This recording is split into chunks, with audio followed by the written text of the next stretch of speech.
হাসপাতালে ডাক্তার পাই না, কিছু পাই না, হাসপাতাল খালি, কোনো ডাক্তার নাই। তাহলে এইভাবে হইলে কি হাসপাতাল কি চলবো? হাসপাতাল হইব, ডাক্তার পাওয়া যায় না, কিছু পাওয়া যায় না। আমি এই জায়গায় আছি আজকে 8 বছর। তো এখানে আসার পরে ভালোই সেবা দেখছি, এবং মেডিকেল অফিসার ছিল, ফার্মাসিস্ট ছিল, টেকনোলজি ছিল। তারা এক এক করে সবাই এই জায়গা থেকে ট্রান্সফারে চলে গেছে।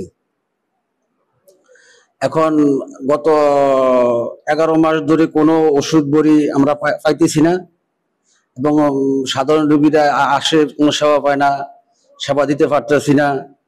খুব আমাদের সাথে খারাপ ব্যবহারও করে অনেক রোগীরা, খুব গালাগাল করিয়া যায়। তাদেরকে মা, খালা, আফা বলে আমরা তাদেরকে সান্ত্বনা দেই, এছাড়া আমাদের আর কোনো করার কিছু নাই। তো সাধারণ বলতে ডেলিভারির জন্য ডেলিভারি হয়, এবং চেক আপের জন্য গর্ভবতী মায়েরা প্রতি মাসেই আসে এবং প্রতিদিনই আসে তারা চেক আপ করিয়া যায়। আপায় আবার ওষুধ লিখিয়া দেয়, যেটা লাগে এটা লিখিয়া দেয়, ওইটাই বাজার থেকে কিনে আনে। আপাতত আমাদের কোনো স্টোরে কোনো ওষুধ নেই।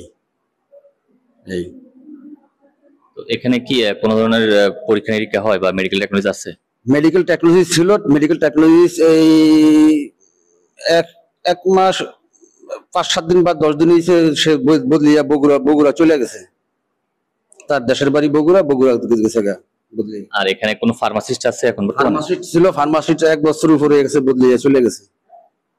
আপনারা এখন এখানে কতজন কর্মরত আছেন, কি কি পোস্টে আছে? আমরা 3 জন আছি। আমি আছি অফিস সহায়ক অবলিক নিরাপত্তা প্রহরী, একজন আছে ভিজিটর, আর একজন আছে ডাইনার্স। আমরা 3 জন আছি। এখানে সেবা দেওয়া হয় মা ও শিশুদের, কিন্তু কোনো ওষুধ নেই এখন বর্তমানে। এখানে লোকজনের সংকট, কোনো ডাক্তার নেই, সিজার হয় না, গর্ভবতী চেকআপ আসে, ভিজিটর আপায় এগুলা দেখাশোনা করে, আর ডেলিভারি রোগী আসলে হওয়ার মতো হইলে আমরা করি।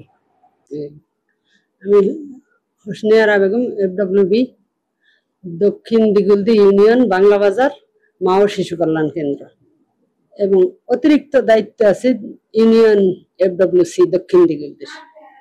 ওখানে শনিবার মঙ্গলবারে বসি, আর বাকি দিন 24 ঘন্টার জন্য এখানে সময় দিই। এখানে গর্ভবতী মায়েদের সেবা, আর জন্ম থেকে 5 বছরের বাচ্চাদের প্রাথমিক চিকিৎসা। তবে ঔষধ সাপ্লাই আপাতত বন্ধ।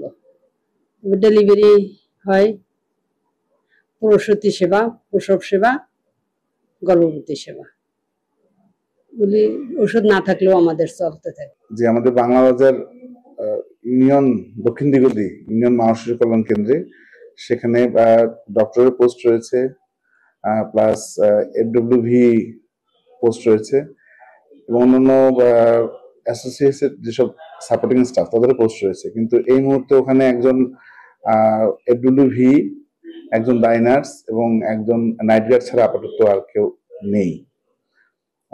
যেহেতু জনবল সংকট রয়েছে, সেক্ষেত্রে আমরা এই স্বল্প জনবল দিয়ে যতটুকু আমরা পারছি চেষ্টা করছি সেবা দেওয়ার। আর একই সাথে আমাদের প্রায় বেশ কয়েক মাস ধরে ওষুধের সাপ্লাই নেই। তো অলরেডি এটা পাইপলাইনে আছে, অলরেডি আমরা উপর মহলে জানিয়েছি, তারাও জানেন ব্যাপারটা। তো আমার মনে হয় শীঘ্রই আমরা হয়তো ওষুধ পেয়ে যাব। আর জনবল সংকটটাও কাটিয়ে উঠতে পারলে মনে হয় আমরা আরটু সেবা দিতে পারবো দক্ষিণ দিগুলদি ইউনিয়নের জনগণকে। তো আশা রাখতেছি যে খুব শীঘ্রই কিছু জনবল এবং ওষুধপত্র সরবরাহ করা সম্ভব হবে।